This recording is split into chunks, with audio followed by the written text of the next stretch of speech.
చూకేస్తే నవ్వే ఓపిక కూడా లేదు. ఒక్కసారి అని చూడు. మేము ప్రతి సంవత్సరం ఇక్కడికి వస్తామండి. వచ్చినప్పుడల్లా వ్రతం చేయిస్తామండి. వ్రతం చేయించడం కదండి. యాక్చువల్గా నాకు వ్రతం కన్నా వదిలితే ప్లేట్లు స్పూన్లు కూడా తినేసిలా ఉన్నాడు. ప్లీజ్. Good night. ఒత్తి గుడ్ నైట్ ఏనా? డబ్బులు ఇచ్చానుగా. ఎవడు బాగు చేయలేడు. రేపు పొద్దున్నే సత్యనారాయణ వ్రతం ఉందండి. మా అత్తగారికి ఏమోనండి 108 ప్రదక్షిణాలు మొక్కుందండి. దానికి ఏమైనా పర్మిషన్ కావాలండి? మరేమో నాకు చిన్నప్పటి నుంచి వ్రతం పైనుంచి చూడాలని ఎంతో ఉత్సాహం అండి. దానికి అవకాశం ఉంటుందండి? వ్రతాన్ని కూర్చొని అంటున్నారండి. నేను ఒక్కదానికి వచ్చింటే సరిపోతుందండి? 10 ప్యాకెట్ల ప్రసాదం ఎక్స్ట్రా కావాలంటే మీరు రికమెండేషన్ చేస్తానండి.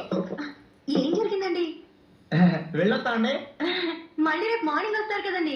రావండి, వేరే వాళ్ళు పంపిస్తాం. మిమ్మల్ని అయితే చూసాను కాబట్టి గుర్తుపట్టగలను.